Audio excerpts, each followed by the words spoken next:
warahmatullahi wabarakatuh.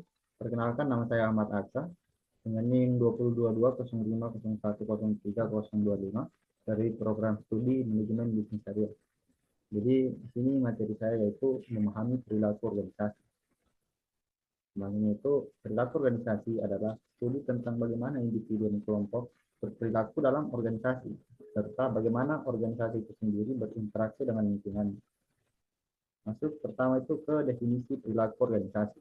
Di sini perilaku organisasi terbagi, menurut para ahli itu terbagi menjadi dua. Yang pertama, Stephen P. Robin dan Timothy Ejutye. Ini dia menjelaskan bahwa perilaku organisasi adalah bidang studi yang menyelidiki pengaruh individu, kelompok, dan struktur terhadap perilaku dalam organisasi dengan tujuan menerapkan pengetahuan ini untuk meningkatkan efektivitas organisasi. Kedua, menurut Kate Davis and John W. Newstrom, dan mereka menjelaskan bahwa perilaku organisasi adalah studi tentang perilaku manusia dalam pengaturan organisasi, interaksi individu, dan proses organisasi itu sendiri. Masuk ke aspek perilaku organisasi. Ini terbagi menjadi 3 aspek. Yang pertama itu individu dalam organisasi, kedua kelompok dalam organisasi, dan yang ketiga struktur organisasi. Pertama itu individu dalam organisasi. Studi tentang motivasi, kepribadian, persepsi, dan sikap kerja. Yang kedua, kajian tentang dinamika kelompok, komunikasi, kepemimpinan, dan pengambilan keputusan kelompok. Dan yang ketiga, analisis tentang bagaimana sistem budaya dan hierarki organisasi memengaruhi perilaku anggota organisasi. Ke perilaku individu dalam organisasi. Di sini terbagi menjadi 2 faktor. Yang pertama, faktor internal dan faktor eksternal. Yang pertama, faktor internal itu terbagi menjadi 5 bagian, yaitu kepribadian, sikap, motivasi, nilai, dan keyakinan.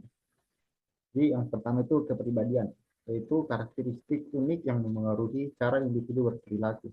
Contohnya seperti seorang yang ekstrovert cenderung lebih mudah bekerja di dalam tim daripada di luar tim dibandingkan yang introvert.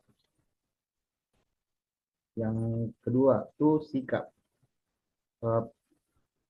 Ini pendapat atau perasaan terhadap pekerjaan yang dapat berupa kepuasan kerja, komitmen organisasi, dan keterlibatan kerja.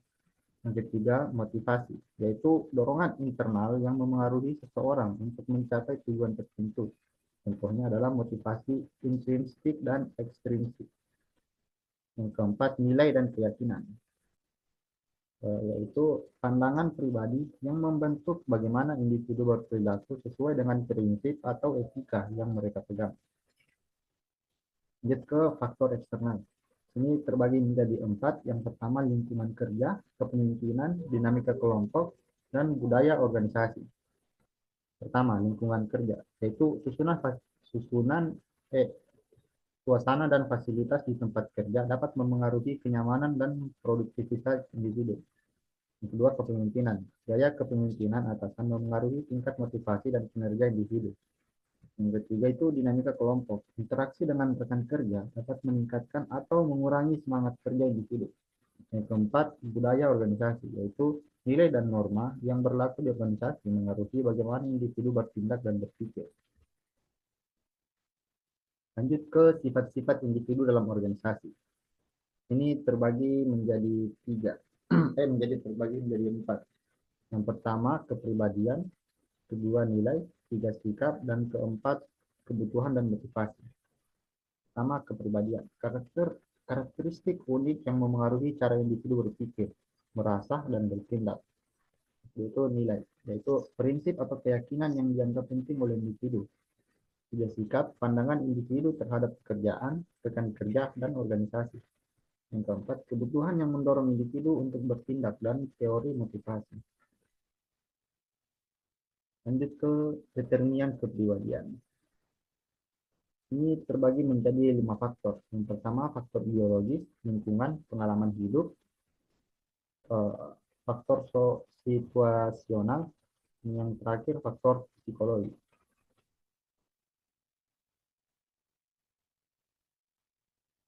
Itu pertama faktor biologis yaitu keturunan. Ini ini terbagi menjadi eh, tiga bagian. Yang pertama keturunan, sistem saraf, dan hormonal. Pertama itu karakteristik fisik, seperti bentuk tubuh, warna mata, dan tinggi badan itu memengaruhi faktor biologi. Yang kedua lingkungan, seperti keluarga, lingkungan sosial, dan budaya. Ini memengaruhi bagaimana tingkah laku seseorang, bagaimana lingkungannya memengaruhi tingkah laku dari seseorang tersebut. Yang ketiga, pengalaman hidup, trauma, belajar, dan pengalaman kerja. Di sini yang mengaruhi kepribadian seseorang itu lebih cenderung ke kepribadian mereka masing-masing. Bagaimana cara mereka belajar, bagaimana cara eh, pengalaman kerja mereka, dan yang terakhir itu trauma mereka. Yang keempat, faktor situasional, lingkungan kerja, dan konteks sosial. Dan yang terakhir itu faktor psikologi, motivasi, emosi, dan persepsi. Lanjut ke pembahasan selanjutnya yaitu pentingnya memahami sifat individu.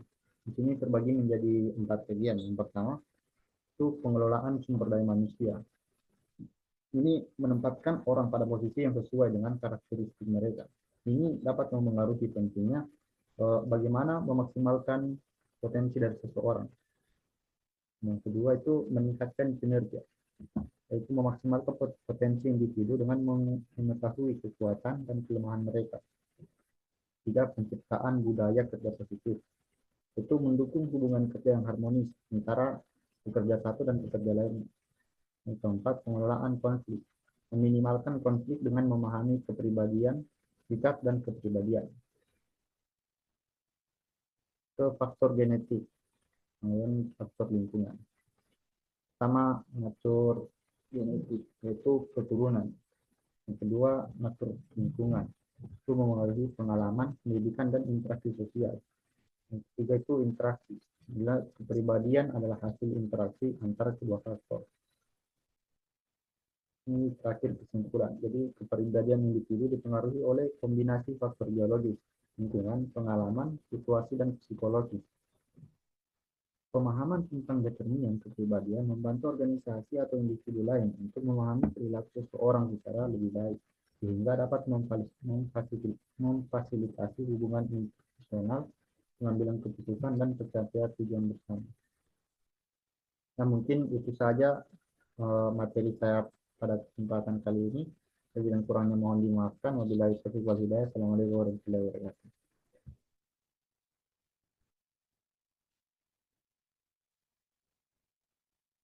Mal, sudah mal? Sudah, sudah. Pencet yang warna merah, toh? Sudah kah? Yuk. Serius.